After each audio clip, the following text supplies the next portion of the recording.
Առանձնապես չկա ոչ ժամանակ, ոչ սպասելու հնարավորություն։ Ընդամենը 2-3 շաբաթ հետո, եթե ոչինչ չփոխվի, թշնամական գործակալ Նիկոլ Փաշինյանը իր մանրապճեղ գործակալիքների խմբակով հանդերձ կվերարտադրի իր իշխանությունը ու Հայաստանի Հանրապետությունը կհայտարարվի որպես հարևան ազգերի վաղեմի եւ մշտական բնակության վայր, ասել է թե ճիշտ այնպես, ինչպես Արցախը հայտարարվեց որպես ոչ հայկական եւ երբևէ Հայաստանին չպատկանող։ Շատ կոռեկտ, զուսպ եւ հավասարակշիռ ձևակերպումներով եմ այսօրվա եթերում արտահայտվելու։ Սա հենց այն եթերն է, որը հայտարարվել էր որպես Սերժ Սարգսյանի մի շարք բարդ, դժվար, չհնչեցվող եւ չպատասխանվող հարցերին պատասխանելու օր, հարցերին պատասխանելու եթեր։ Դրա համար ես օգտագործել եմ նաև նախընտրական քարոզարշավի պարտադիր եթերները, որովհետև Սերժ Սարգսյանն իր փեսայի եւ իրենց Նիկոլի ազդեցության ու իրենց գործընկերների ազդեցության ներքո գտնվող լրատվամիջոցներով տարիներ շարունակ տոտալ տեղեկատվական բլոկադայի է ենթարկում ինձ, իմ թիմին, իմ կուսակցությանը, հետեւաբար ստիպված օգտագործեցինք այս քարոզարշավի պարտադիր եթերները, որպեսզի ձեր ուշադրությունը բևեռենք այս հաղորդման վրա։ Ես հիմք եմ ընդունել այս եթերի համար Սերժ Սարգսյանի վերջին այսպես կոչված հարցազրույցը ապրիլի 23-ին իր հրաժարականի 8-ամյակին նվիրված ոնց որ ձևակերպել էին հարցազրույցը, որով ինքը իհարկե ինչպես միշտ ոչ թե խոսում է հանրության հետ, այլ ձևակերպումներ ու մեսիջներ է անում տարատեսակ նպատակներով։ Ինչպես դա ընդունված է իհարկե ցավոք սրտի բոլոր երկրներում, համարյա բոլոր երկրներում, բոլոր հասարակություններում, բայց դրա այսպես կոչված կնքահայրը, սկզբնադիրը, հիմնադիրը եւ քավորը հենց Սերժ Սարգսյանն է եղել։ Հետո իհարկե դա կատարելագործել է Միքայել Մինասյանը, բայց մեսիջներով խոսալու արվեստի տիրապետող մարդը այո հղեց հերթական մեսիջների փունջը, ուրեմն ապրիլի 23-ին։ Եվ առանձնապես ոչ ոք բացի հատուկենտ մի քանի իսկապես իրավիճակը հասկացող մարդկանցից, ում լսարանը ցավոք սրտի մեծ չի եւ նրանք արտահայտվելու հնարավորություն ունեն բնականաբար միայն իրենց սոցիալական ցանցերի էջերով, բացի այդ մի քանի մարդուց ուրիշ ոչ ոք իհարկե այդ մեսիջներին ի պատասխան հարցադրումներով հանդես չեկավ։ Ես ձեզ ընթերցելու եմ այս ուրեմն հայտարարությունները ու դրանով Սերժ Սարգսյանը կլինի հիմա մեր եթերում, ինչպես ասել էի, իհարկե ճակերտների մեջ բնականաբար ու ստիպված կլինի պատասխանելու այս եթերին, քանի որ իմ ալիքների լսարանը մեղմ ասած մեծ է եւ ներվայնացնող նրանց համակարգին։ Ուստի ուզած չուզած լսելու է մեդիա կախում ունեցող Սերժ Սարգսյանը լսելու է եւ առնվազն խորհելու է։ Թիմակիցները նրա եւ տեխնոլոգները նրա ինձ հայտնի որոշ տեղերում պատասպարված եւս նայելու են, ուսումնասիրելու են, փնտրելու են ինչ որ պատճառներ այս ամենի համար, առնվազն խորհրդակցելու են, քննարկելու են։ Ու հետո կամ նորից սխալ թույլ կտան Լակոտա Թուլայական զանգվածին կհանձնարարեն ինչ որ հիմարություններ ասել, տարածել, ասենք չափերից ափերից դուրս գալ, որպեսզի ավելի շատ ուշադրություն բևեռեն ժողովրդի հասարակության այս եթերի նկատմամբ, կամ կվարվեն իհարկե ավելի վատ եւ ինձ համար անցանկալի ձևով կմատնեն լռության։ Բայց իմ նպատակը հո ինչի որ Սերժ Սարգսյանը լսի, տեսնի ու պատասխանի։ Իմ նպատակը այն է, որ ժողովրդի աչքերը բացվի, որովհետեւ ինչպես ասել եմ, Հայաստանում իշխում են նախկինները Նիկոլ Փաշինյանի ու իր գործակալական լակոտների խմբակի միջոցով եւ դրանց վերացնելու այս համակարգը իշխանությունից վերացնելու, իշխանազրկելու, այդ համակարգը Հայաստանի կառավարումից հեռացնելու, հետո էլ պատասխանատվության ենթարկելու միակ հնարավորությունը ընտրությունների չգնացող, մանիպուլյացիաների չտրվող, որևէ մեկին չհավատացող, որովհետև դե ում հավատա դաշտում, դաշտի էական խաղացողներից ում հավատա, փող ունեցողներից, ազդեցություն ունեցողներից, մեդիա ունեցողներից ում հավատա, եւ հետեւաբար իրավիճակի հետ ժամանակավոր համակերպվող ահռելի զանգվածի ժողովրդի բացարձակ մեծամասնության ուշադրությունը բևեռել, աչքերը բացել ու այդ ժողովրդի միջոցով, այդ հատվածի, այդ զանգվածի մտածող մարդկանց միջոցով իշխանը զրկել այն համակարգին, որը Նիկոլի մռութով հանդես է գալիս, ընդամենը այսքանը։ Իսկ հանդես է գալիս արդեն պարզ է ձեզ ինչի համար, էլ խորանալու անհրաժեշտություն չկա, քննարկելու խոսելու անհրաժեշտություն չկա, թե Նիկոլին ինչի բերեցին, ինչ եղավ Արցախի հետ, սրա հետ, նրա հետ, բան եւ այլն։ Հիմա հարկավոր է դա դրա նյուանսները ապացուցել, ապահովել ապացուցողական բազա, այնուհետև համաժողովրդական զանգվածային տրիբունալի իրականացման ժամանակ բառի բուն իմաստով Հայաստանի քրեական օրենսգրքի եւ քրեական դատավարության օրենսգրքի պահանջների համաձայն համալիր ու ամբողջական լրիվ քննություն իրականացնելուց հետո բաց հանրային դատարան իրագործել, որտեղ որ կդրվեն բոլոր ապացույցները, փաստերը, փաստական հանգամանքները ու ըստ այդմ վկայությունները, ցուցմունքները ու ըստ այդմ նաև մեղադրական եզրակացությունը ժողովրդին կոչ անելով անմիջապես անցնել ինչպես ասում են դատական վճռի հարկադիր կատարմանը։ Եվ այսպես Սերժ Սարգսյանը նշել է, որ ինքը հեռացել է կատարելով ժողովրդի կամքը։ Նրա խոսքով 8 տարի առաջ իր հրաժարականի հայտարարությունում նա մի նախադասություն էր գրել, որը տեքստի շահառուներից մեկի խմբագրման եւ իր ողերիմ ընկերների հաջորդիվ մանիպուլյացիայի պատճառով փորձ է արվել դարձնել խարան իր համար։ Շակերտների մեջ ողերիմ ընկերների հաջորդիվ մանիպուլյացիայի պատճառով։ Մի հատ ուզում եմ հասկանալ։ Եվ իհարկե, եթե Սերժ Սարգսյանը ունի հնարավորություն, ասենք այդքան հարիր չի իրանից պատասխանելու, թող Հայաստանում ապրող եւ Հայաստանից դուրս ապրող 3 անգամ ավել մի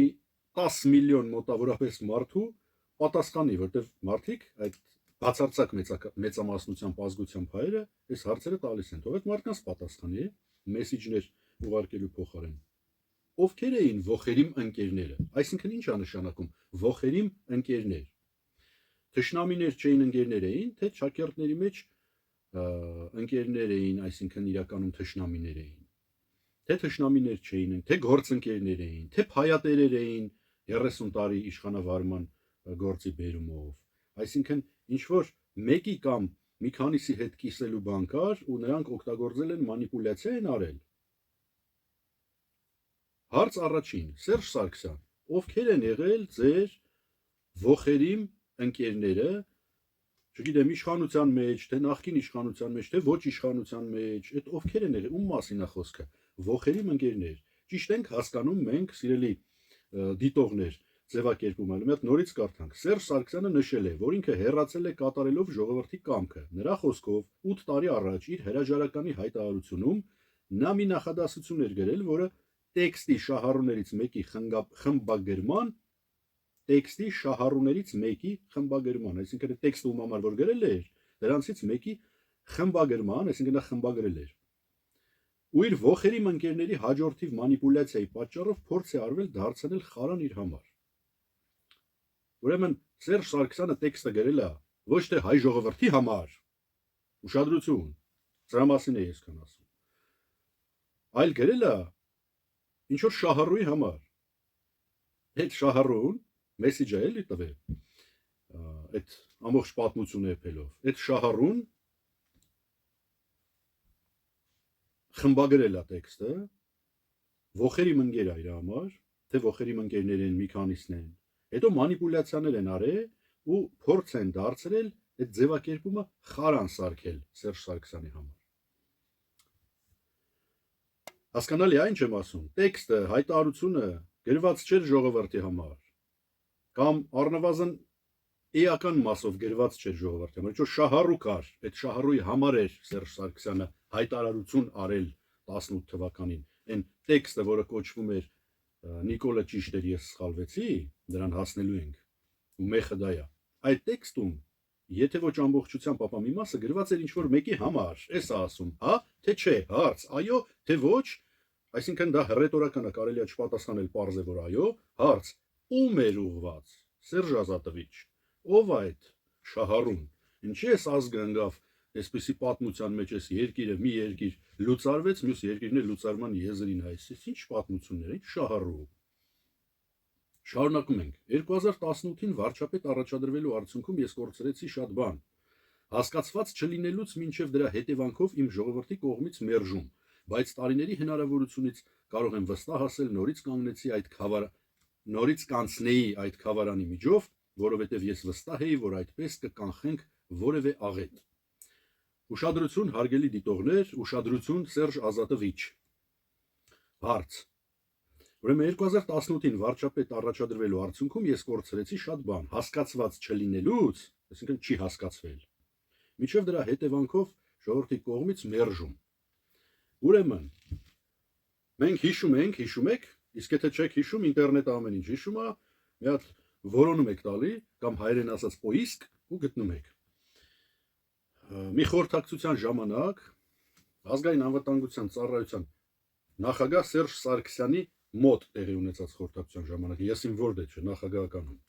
ազգային անվտանգության ծառայության ղեկավար Գորիկ Հակոբյանը վերակենում տեղից ու հայտարարում է, որ ժողովրդի բացարձակ մեծամասնությունը դժգոհ են իշխանությունից։ Պլյուս մինուսով մոտավորապես սա, ով ուզում է ինտերնետում նայում է կոնկրետ ոնց էր եւ ինչ մանրամասնություններով։ Հելավ, ասեց, այն որտես ինչ բան ասեց նախագահի ներկայությամբ իշխանության ուրեմն ներսում եւ խորհրդակցության ժամանակ։ Իդ ոնց ռիսկը հերիկեց վեր կենա պաշտոնապես դες բան ասես։ Ինքս սա զզվում են, սա դժգոհ են, սա մերժում են։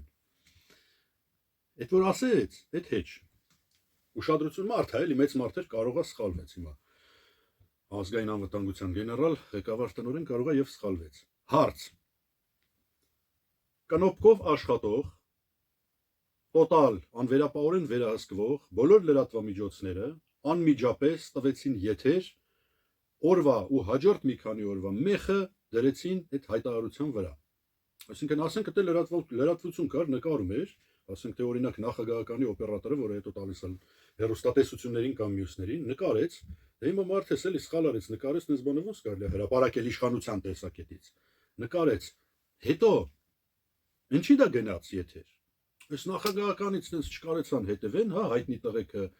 կամ այնտեղ տեղեկատվությամբ զբաղվող նրանց ենթակաները, խոսնակները, բաները չկարողացան հետևեին, հանգարցակի գնաց ու մամուլը տարածեց։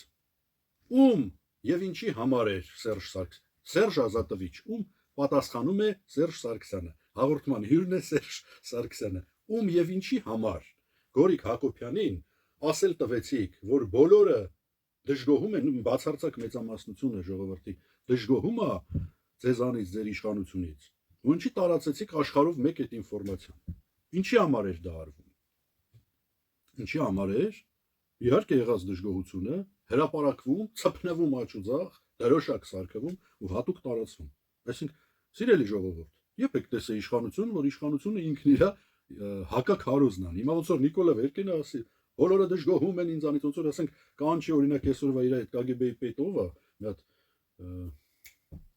Սակավա մաստղեն, գա ասի, բա գիտեք, պարոն, բան այդ անուն ինչա դրա, վարչապետ, բոլորը դժգոհում են, բացարձակ մեծամասնությունը դժգոհ են իրավիճակից, իշխանությունից, sense ոնց կլինի բան եւ այլն։ Ինչի համար ոնց է տենց արվում, դες բան չի արվում։ Հարց. ում եւ ինչի համար էր այդ հայտարարությունը ու նման բեմադրությունները։ Այս հարցի պատասխանը պիտի տրվի։ Հետևաբար, այդ որ չհասկացված հետո դարձավ եւ մերժվեց։ Այդ ոնց եղավ, տենց սխալի արդյունքում, այդ հրաժարականի թե առաջադրվելու ավելի շուտ արդյունքում վարչապետի պաշտոնին, այսինքն իբր երրորդ ժամկետ առաջադրվելու արդյունքում եղավ, բավարը տենց այն չի, հատուկ աճացնում, հատուկ լրատվամիջոցներով, հատուկ մարդկանց թույլ տալի եւ կոդավորում, որ այդ հակաիշխանական քարոզանեն, Նիկոլին ու նիկոլական թուլլեքի կազմին արտոնում, որ դրա մասին խոսան, բացում բոլոր լրատվամիջոցների ռեսուրսները, դռները, որ գնա ամենտեղ վերընկնի այդ բաները խոսա, ազգային ժողովի ամբիոնը տվել էիք ձեռը, գրկել էր, սենց կանգնած իշխանություն էր քլնգում։ Ինչի էր Սերժ Սարգսյանը հատուկ թույլատրում, կազմակերպում եւ ուղղորդում ինքն իր ու իր իշխանության վատաբանումը, վարգաբեկումը, վարկանշազերծումը եւ այդքանը։ Երկրորդ հարցն ինչի համար էր դա արվում։ Ասма շարունակում եմ, ասма ես չկարողացա ժողովրդին բացատրել, որովհետև ժողովուրդը չէր ցանկանում լսել։ Ես սխալ էի լինելով ճիշտ։ Այս այդ նվնվոցի շարունակությունն է, էլի, որ այ սենց վատ էր ամեն ինչ, իմ հանդեպ բոլորը վատ էին տրամադրված, էլի Սերժն ասում, էլի։ Ժողովուրդ, ես հիմա կեսը խոսում եմ իր հետ, հարց եմ տալի, էլի, որպես հյուր հաղորդման, որին ինքը պետք է պատասխանի։ Իսկ կեսը ավելի շուտ մեծ մասը խոսում եմ ձեր հետ, որովհետև սա պետք է անպայման չէ, ոչ թե գաղտնազերծվի, կոդազերծվի, ռասշիֆրովկա արվի, թարգմանվի, առանց սրա համակարգափոխություն, այսինքն իշխանափոխություն, այդ իշխանական նախկինա ներկայական ոնց որ սիրում եմ ասել համակարգը փոխել չի լինելու ոչ մի ընտրություն, ոչ մի շարժումները սա ֆեյք են դառնալու, միջև այս կոդը չբացվի, շիֆրը չբացվի, չվերծանվի, չթարգմանվի ու չյուրացվի մտածող զանգվածի կողմից, բան չի փոխվելու։ Իսկ եթե դա չարվի արդեն շուտ, պատրաստվեք Հայաստանը վերածելու Էրմենիստանի։ 2018-ին ես առաջադրվեցի, շարունակում է Սերժ Սարգսյանը, որպեսզի երաշխավորեմ Հայաստանի ու Արցախի անվտանգությունը, որպեսզի սահմաններին չլինի արյունահեղություն, ապա հրաժարական տվեցի, որպեսզի սահմանների ներսում թույլ չտամ արյունահեղություն, իսկ այսօր իմ հրաժարականից 8 տարի անց ժողովրդի մի ստվար մաս համարում է, որ Նիկոլի իշխանությունը կա այնքան ժամանակ, քանի դեռ նրա դեմ քաղաքական պայքարի առաջին շարքում նախկիններն են։ Պահո, այսինքն արդեն սենց բաց խոսում ենք սրա մասին։ Հիմա ստեղ շատ պարզ հարց։ Սերժ Ազատովիչ, ձև չկա այս հարցին պետք է տրվի պատասխան։ Այս հարցը ոչ ոք, ոչ մի անգամ, համենայն դեպս ես չեմ լսել։ Ոչ մի դեպքում, ոչ մի իրավիճակում, ոչ մի պայմաններում Սերժ Սարգսյանին չի տվել ու հրապարակավել չի հնչեցրել։ Ուշադրություն։ Նորից կրկնում եմ, ասում եմ 2018-ին ես առաջադրվեցի, որպեսզի երաշխավորեմ Հայաստանի ու Արցախի անվտանգությունը, որպեսզի սահմաններին չլինի արյունահեղություն, այս առաջի մասն է, կարևոր։ Ապա հրաժարական տվեցի, որպեսզի սահմանների ներսում թույլ չտամ արյունահեղություն, այսինքն ասում եմ առաջադրվեցի ստիպված վարչապետի պաշտոնում, որպեսզի տիրություն անեմ իրավիճակին, այդ բանակցային պրոցես բան դեզդեն, որ պատերազմ չլինի, արուն չթափվի։ Երկրորդ մասին առանձին։ Հիմա հարց։ Սերժ Սարգսյան։ Այսինքն բա դու ինչի չէիր դրա մասին մտածում, երբ որ խոստանում էիր բոլորին, ժողովրդին, հավանաբար այն մեսիջների շահառուին եւ շահառուներին,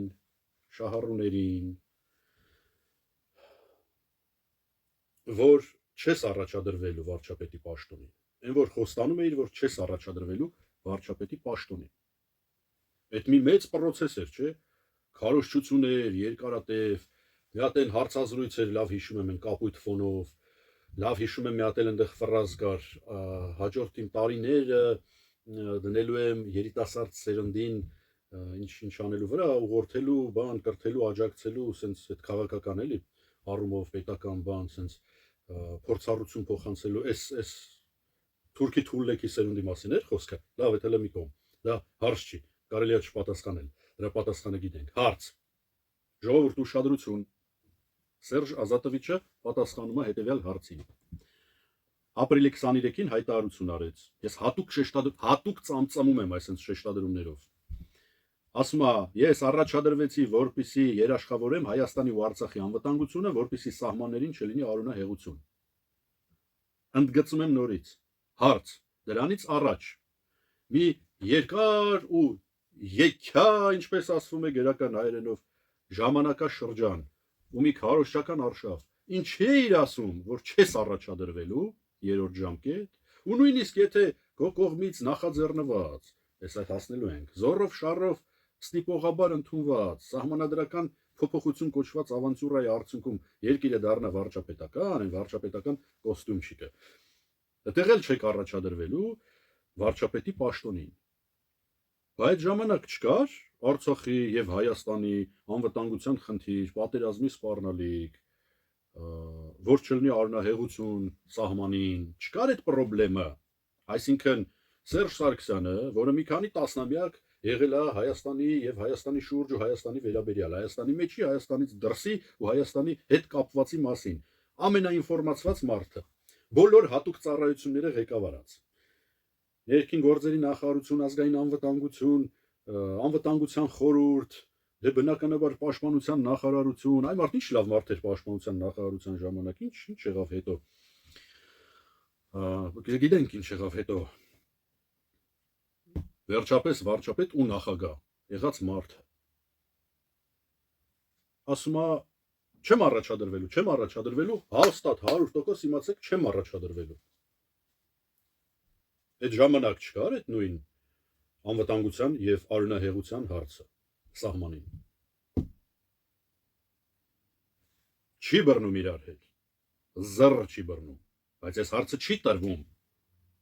Դրա համար էլ դրան պատասխանելու կարիք չկա։ Ասվում է, մեդիաները քոնն է, պատասխանը տարածվում է, fake թուլլեքը, այդ թվում Նիկոլի Պոակից։ Սապրավաժդատ են անում, հարցը փակվում է։ Մեսիջառուներից մեկը, Շահարուն էլի նկատի ունեմ։ Դենց քաղաքականությունից շատ լավ, ներսի մեսիջառուն նկատի ունեմ, ներսի, այդքան քաղաքականությունից լավ չի հասկանում, չնայած մեծ փորձառության, տարիների, հմտությունների եւ ինֆորմացվածության։ Դրա համար, չգիտեմ, լավ ինձ չէ հետաքրքրում առանց ժողովուրդ։ Սերժ Սարգսյանը հայտարարեց, որ չի առաջադրվելու երրորդ ժամկետ եւ չի առաջադրվելու որպես վարչապետ, եթե հանգարց այս վարչապետական կարգը դառնա իր համար անընդունելի, որ ինքնասարք է։ Իսկ հետո ասում է, այսինքն այս վերջերս էլի Նիկոլի ընտրություններին քաշվելու պահից մի ամիս առաջ։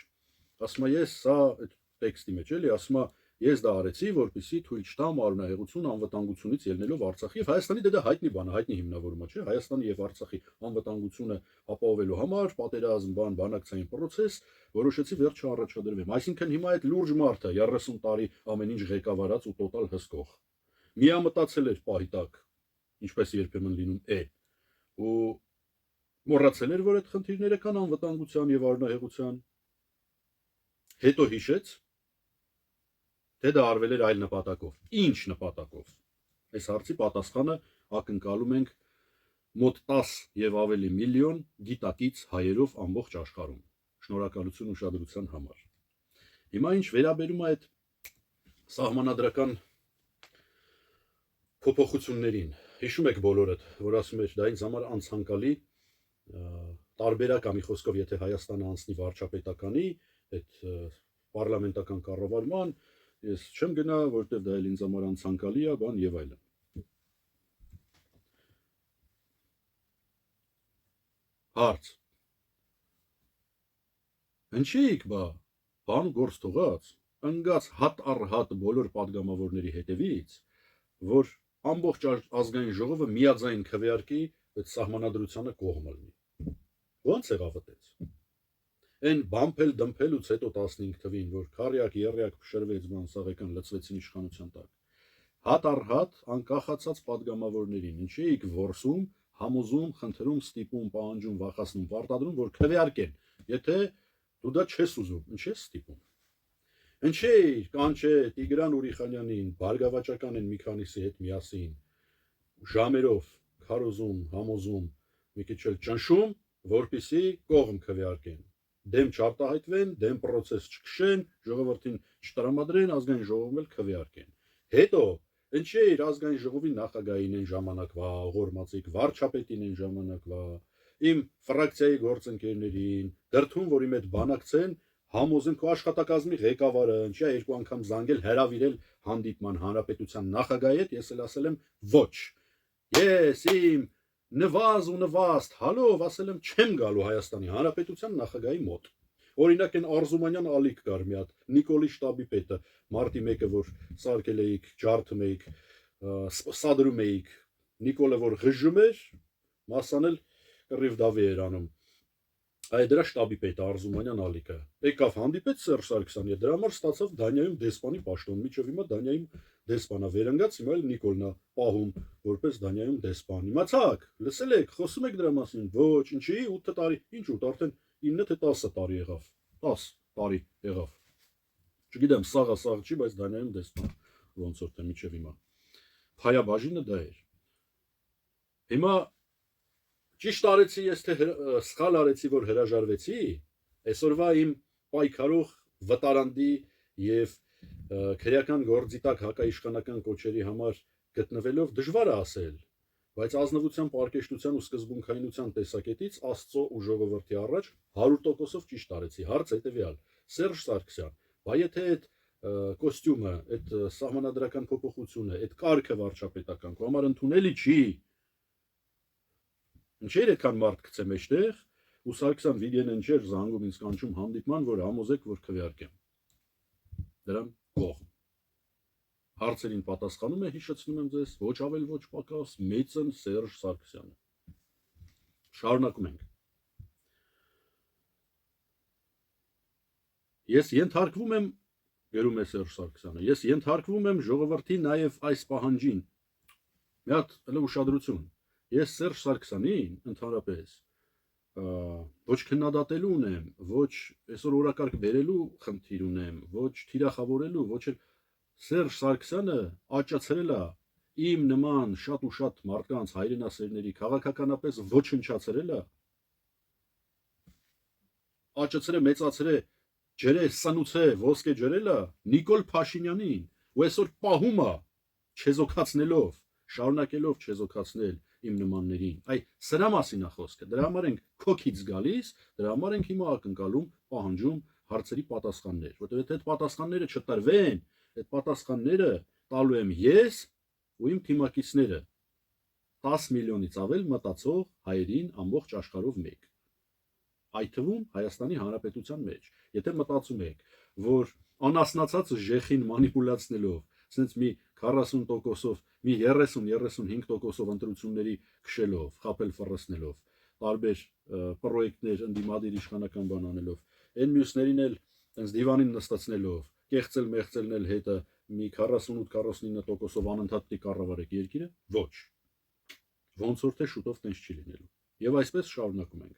Ես ենթարկվում եմ ժողովրդի նաև այս պահանջին։ Եթե իմ եւ հանրապետականի մասնակցությունն անգամ 1%-ով նպաստելու է այսօրվա վարչակազմի վերարտադրությանը,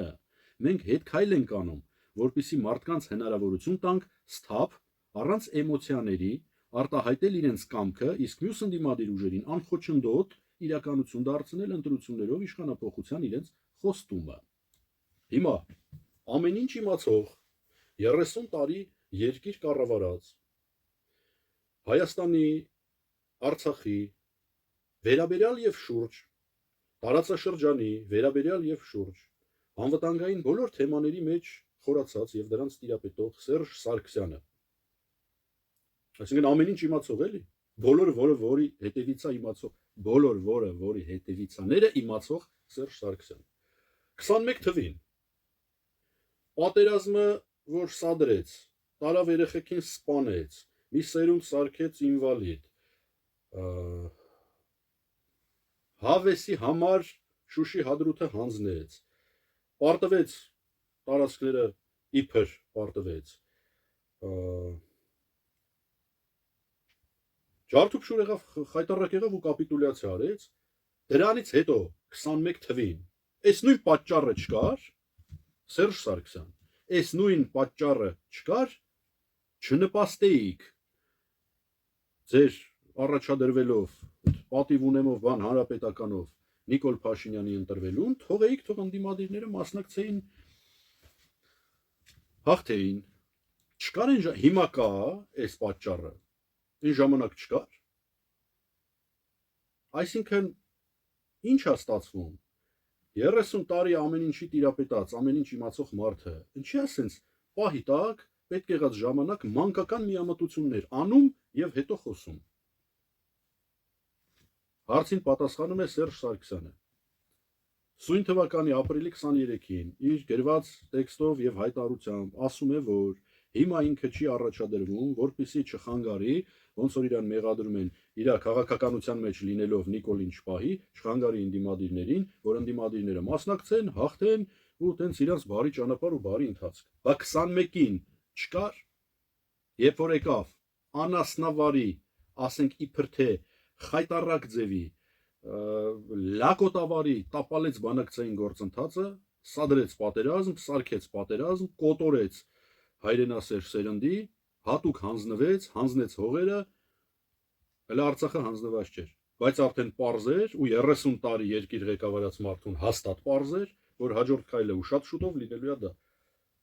Պատերազմից հետո չկար այդ անհրաժեշտությունը, չի գնացիք մասնակցեցիք ընտրություններին։ Ինչի գնաց Սերժ Սարգսյանը մասնակցեց ընտրությունների, որպեսզի Նիկոլը նորից ընտրվի ըստ Սերժ Սարգսյանի արած այս ապրիլի 23-ի հայտարարության։ Ես չեմ ասում, որ Սերժը մասնակցում է, Նիկոլը կամ ի հայտ է գալիս, դերակատարում է ունենում, Նիկոլը մեխանիկորեն ռեյտինգ է աճացնում Նիկոլին։ Ինքն է ասում, ինքը ասում է, ես դրա համար հիմա չեմ մասնակցում, որ ինձ չմեղադրեք, որ Նիկոլին դրանով աջակցում եմ։ Բա պատերազմից հետո նույնը չէր։ Սերժ Սարգսյանը, որ նստում էր եթերում կենտրոնական ընտրական հանձնաժողովի կողմից հսկվող, այսինքն ընտրական պրոցեսի ռեգուլյատորի կողմից հսկվող, ընդ որում իր ընտրած իր նշանակած կենտրոնական ընտրական հանձնաժողովի, որի համարյա ամբողջական կազմը նույնը հիմա էլ այս իր դրած Նիկոլի օրոքա։ Ուրեմն ռեգուլյատորի հսկողության տակ եթերներում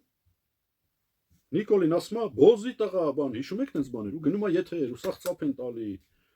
զապիսներ ցույց տալի, բան դեզդեն։ Եթե Գորիկ Հակոբյանը, ԱԱՑ տնօրենը, վերակենում ասում է, ձեզանից բոլորը դժգոհ են։ Հետո մի ամբողջ ազգ վերակենում իբր թե մերժում է։ Վարկանիշը հասել է Պլինտուսի, հակավարկանիշը թռել է միջև երկինք, այսինքն քեզ չեն սիրում ժողովուրդը, քեզ ատում են։ Ու դու վեր ես կենում ինչ-որ մեկին հերումեր ես քրվում, մեխանիկորեն այդ մեկին մեծացնում ես այնքան, որ գնում հավաքում է 54%։ Դա 21 տվին պարզ չէր, հարցին պատասխանում է Սերժ Սարգսյանը։ Հարցի պատասխանին սպասում է 10 միլիոնից ավել, ես ինչեմ ասում 10 միլիոնից ավել, որտեղ մինիմում այդքանը գիտակից են, խելացի են, հասկանում են ու սպասում են այս պատասխաններին։ 10 միլիոնից ավել աշխարհով մեկ հայեր։ Եվ Տիգրան Ուրիխանյանը այս պահին այդ աշխարհասփյուր հայության հարցադրումն իրականացնողն է։ Ես իրենց անունից այս հարցը տալիս եմ։ Այնքան մարդ այնց այդ հարցերը տվել արդեն, որ ես այդ հարցը ռետրանսլյացիա եմ անում։ Շարունակում ենք։ Ես իմ ուղին սկսել եմ Արցախի ինքնապաշտպանության, գրում է Սերժ Սարգսյանը ապրիլի 23-ին, այս ուրեմն Նիկոլի տապալման վտանգը պարունակող ընտրություններից մի ամիս առաջ, մի քիչ առաջ։ Ես իմ ուղին սկսել եմ Արցախի ինքնապաշտպանության ուժերի ձևավորումից եւ իմ կյանքի ամենամեծ պատիվը համարել եմ մեր ժողովրդի հաղթանակի կերտմանը մասնակից լինելն ու այդ հաղթանակը պահպանել։ Շատ լավ է։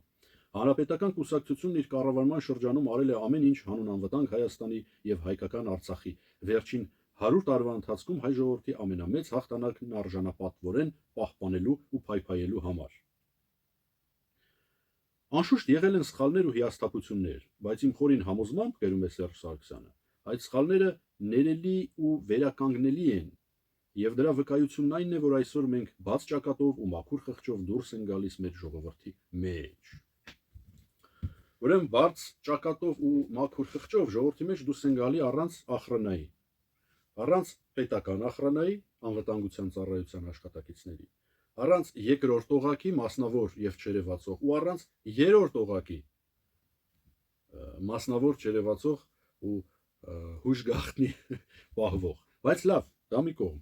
Դե հիմա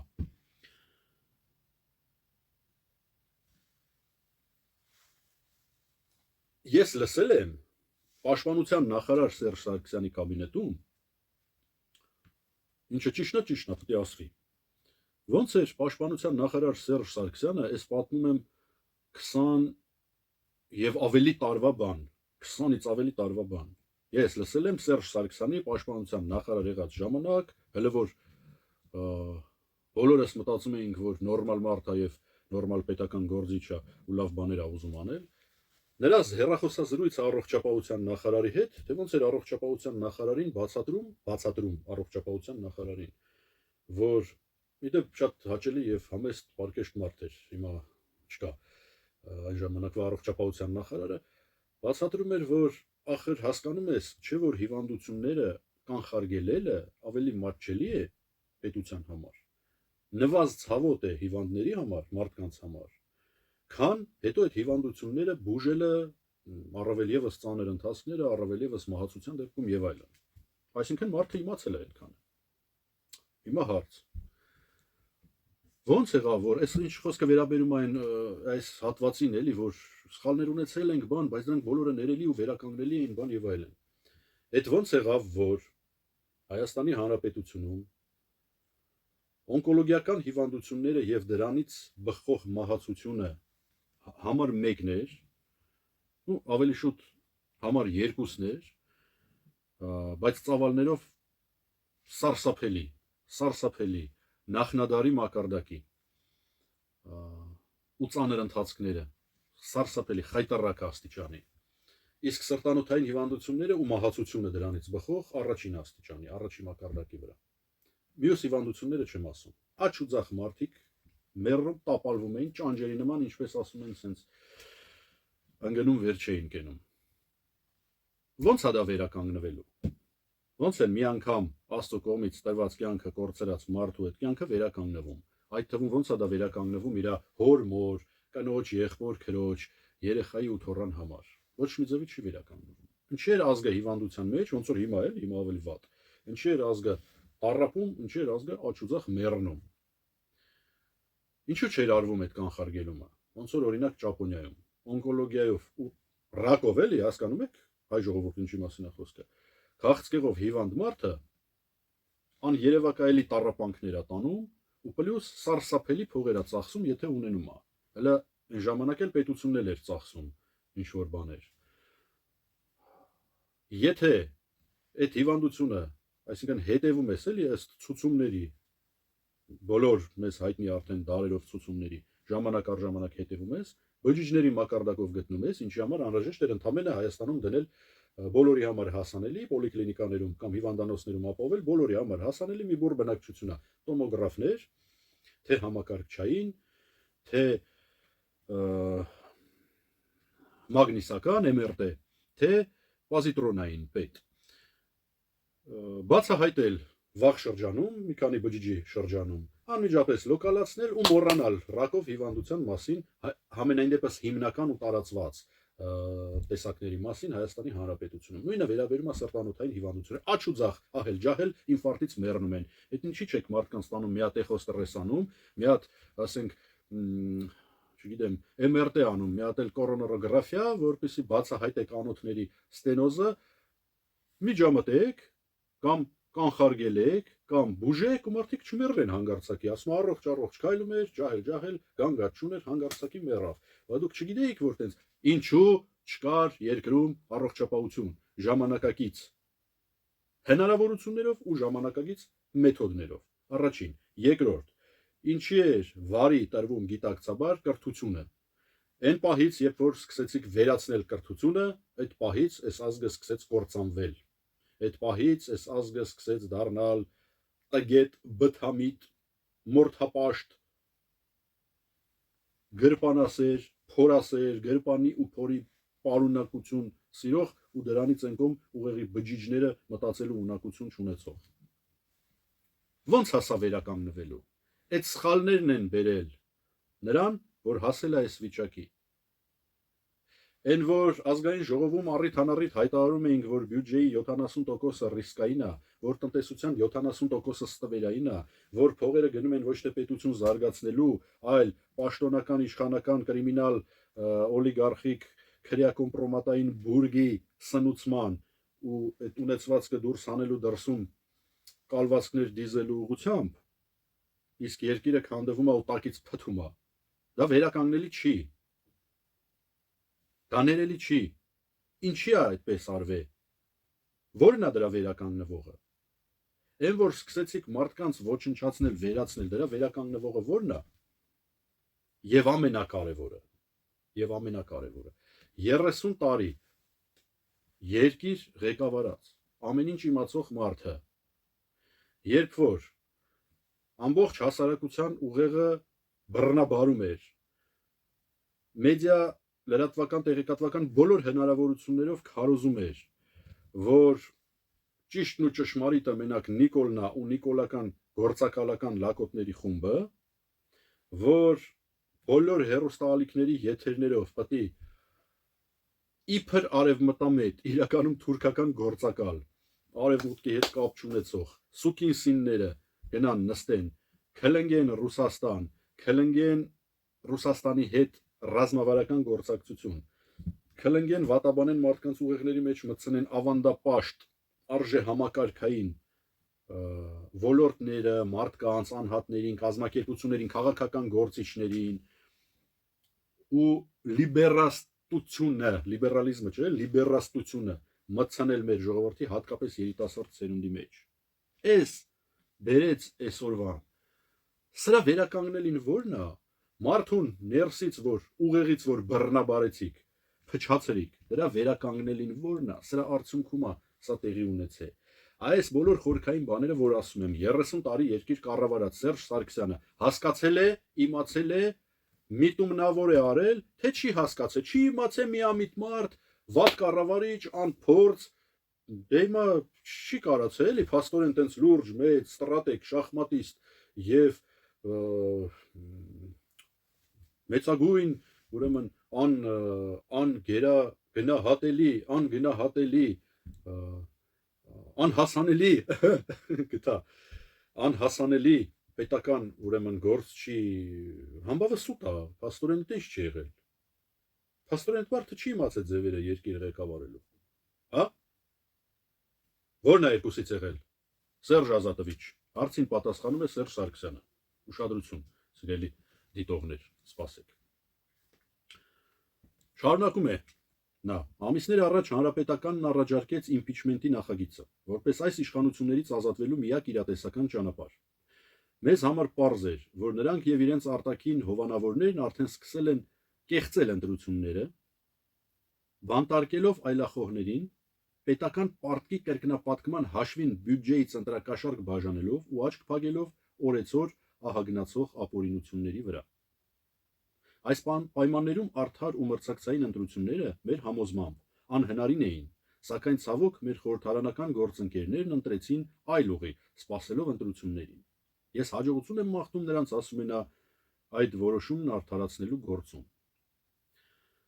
Այդ խորհրդարանական գործընկերները, որ քաղաքականությունից չեն հասկանում, հակառակ դեպքում դաշինք չէին սարքի Միքայել Մինասյանի կողմից ձեռք բերված եւ կազմակերպված կուսակցության հետ, հետո ուշացումով գլխի ընկնեին, բայց մեկ է, էլի մանդատներ բաժանեին մարդկանց, որոնք այսօր Նիկոլի քանակը կավելացնեին։ Այդ մի կողմ։ Դա ուղղակի չափանիշ է։ Ինչի համար է սա ասվում այդ մարդկանց, այդ մեսիջառուն, շահառուն, լսում է ու ինչ։ Սա արդարացում է, սա ում համար է ասվում։ Այստեղ նորից նույն հարցը կարա տրվի ու տրվում է։ Բա 21 թվին այս նույն թեման չկար, 21 թվին այդ նույն կաշառքով չէր անում Նիկոլը, 21 թվին բոլորը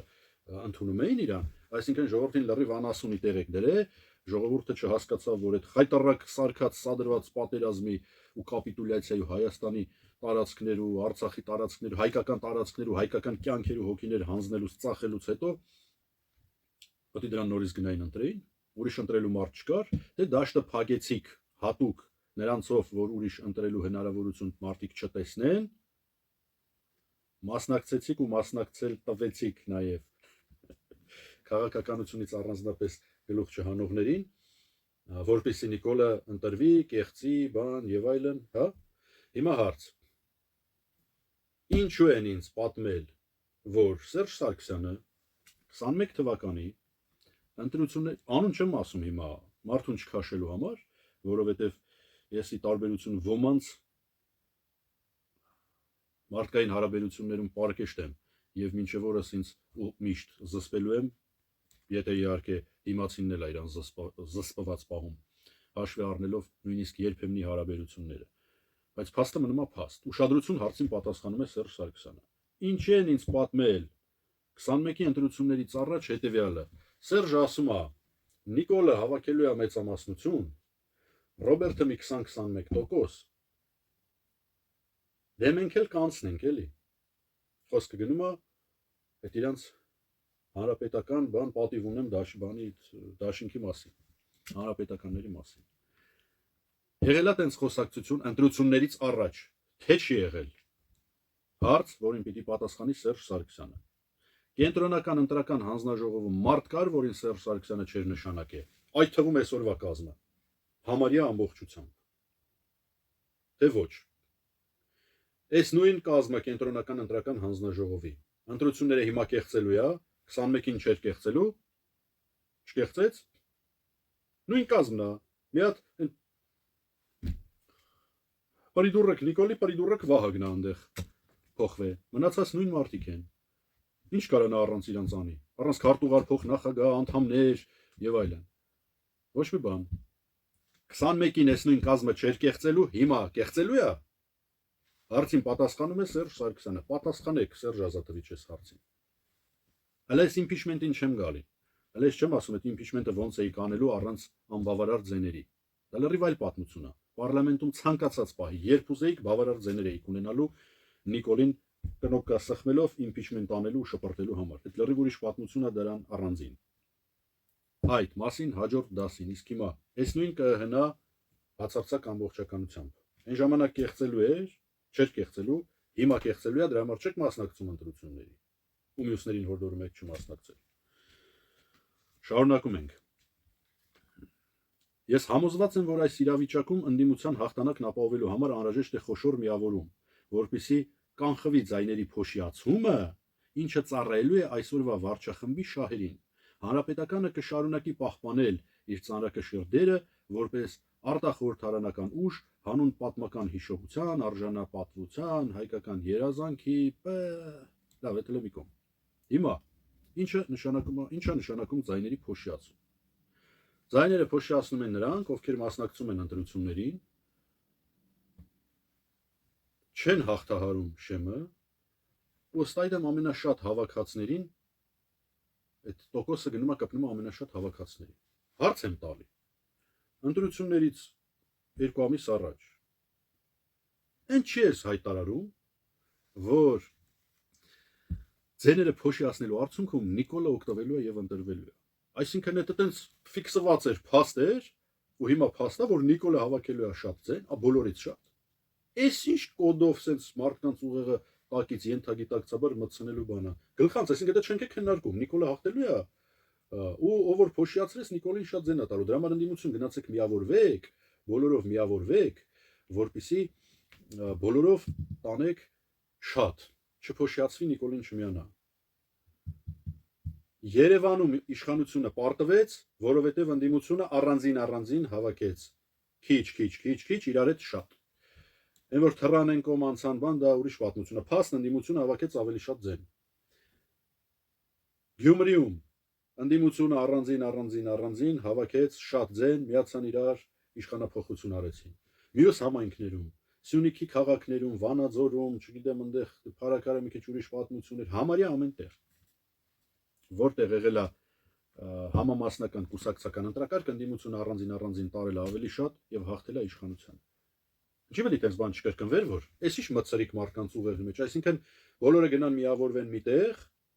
որպեսզի չկարողանան փակել այն բաց դաշտերը։ Հիմա ես ասում եմ նախկինն ու ներկան իրար հետ մի պատասխան տան, որտեղ նախկինը բերել է ներկային, իրար հետ ինչ կա չկա արեցին, շարունակում են անել ու սրանը պահում են։ Այս բոլոր հարցերն էլ ապացույց։ Կարաք պատասխանեք, սխալ հանեք ինձ, բերանս փակեմ, եթերներս փակեմ, գնամ ասեմ սխալ էի։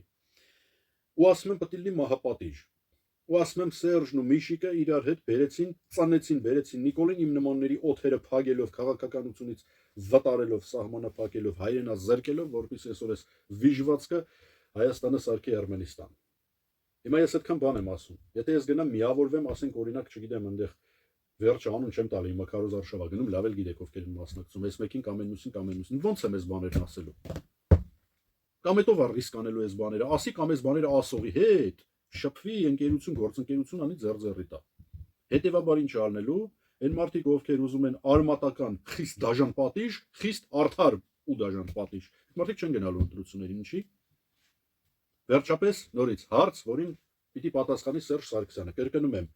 Երևանում, Վանաձորում, Գյումրին վերջի թարմ օրինակն է։ Մյուս տեղերում, որտեղ եղել է համամասնական ընտրություն, ընդդիմությունը առանց միավորվելու առանձին տարել է ավելի շատ ձեն, հավաքական, միասնական, քան իշխանությունը եւ կրել է։ Ինչու Հայաստանի մասշտաբով դա չի կարող կամ չէր կարող կամ չի կարող դեռ կրկնվել։ Հետո է գլխանց միանգամից ասում, որ Նիկոլը հաղթելու է, հետեւաբար են մյուսները փոշիացնելու են տան Նիկոլին։ Եթե պետք է շատ տանի, վերջի օրերին հարցումներ արվում, Աստված չանի, բնականաբար են չանցնողները պետք է բացարկ տան կամ ուրիշ բան անեն, դրա մասին լեկ խոսենք օրեր կա։ Բնականաբար Նիկոլին ոչ մի ձեն տալ չկա ու չի լինելու, բայց ինչի՞ դա մցվե Սերժ Սարգսյան, ինչի՞ դա մցրեցիք ժողովրդի ուղեղի մեջ գլխանց։ Սպասում ենք պատասխանի։ Հայաստանն իր արմատից կտրած ծնկի բերած պարտքի մեջ թաղած ու ստով հեղեղած խմբակը պետք է հեռանա։ Այլ ընտրանքը սարսափելի է։ Սարսափ մեր երկրի, մեր ժողովրդի ու հաջորդ սերնդի համար։ Սարսափ է հենց իրենց համար։ Պարզապես իրենք էլ դեռ չեն գիտակցում։ Արթնանալ է պետք, որ հետո ուշ չլինի։ Արժանապատիվ խաղաղություն, տրամաբանություն ու ներդաշնակություն մեր երկրին ու ժողովրդին, ասված է Սարգսյանի հայտարարության մեջ։ Ահա։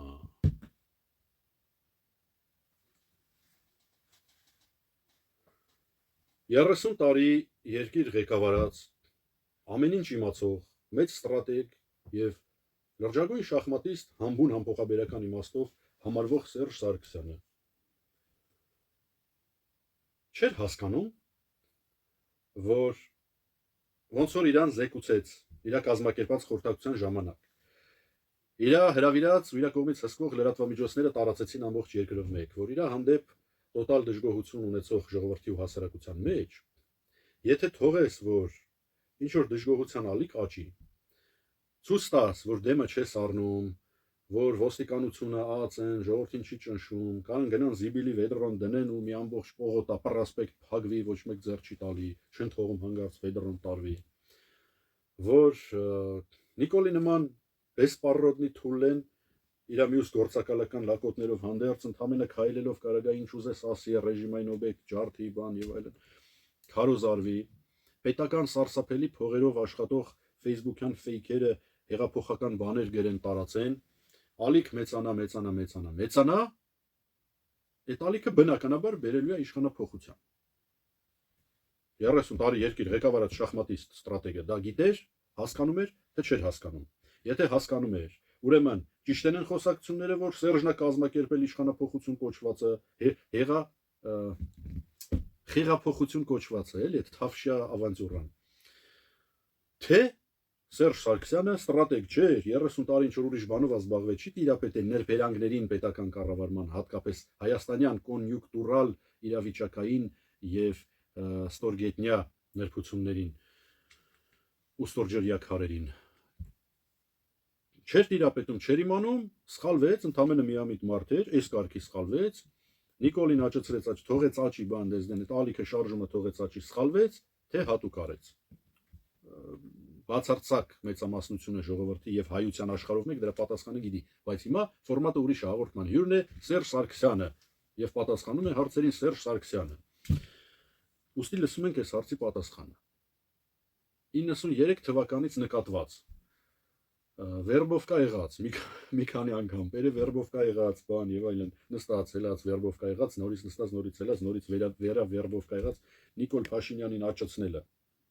Դա միամտության դրսևորում էր, թե հատուկ ծրագրավորված գործընթացի։ Այս հարցերը զուտ տվյալ հայտարարության Սերժ Սարգսյանի ապրիլի 23-ին հնչեցված հայտարարության հիման վրա բխած հարցեր են։ Սրան գումարվելու է ուշադրություն, սրան գումարվելու է Գեորգի Կուտոյանի իբր սպանության հետ կապված հարց։ Թեմա ու ինֆորմացիա։ Հաջորդ եթերով։ Բալը, կենասները նոր են քաղցրանում։ Սրան գումարվելու է։ Սխալվեցի, Նիկոլը ճիշտ էր, բան դեզդեն Արարատ Միրզոյանի օրինակի վրա Դթումին, Կարոյի տղա Թուրք Ռուբոյին, Սուքյասյան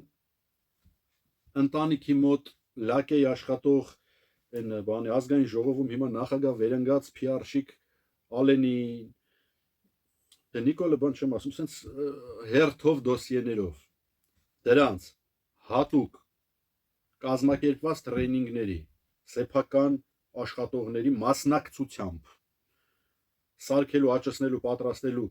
ընտրությունների բերելու, իմ քայլ ֆորմատավորելու,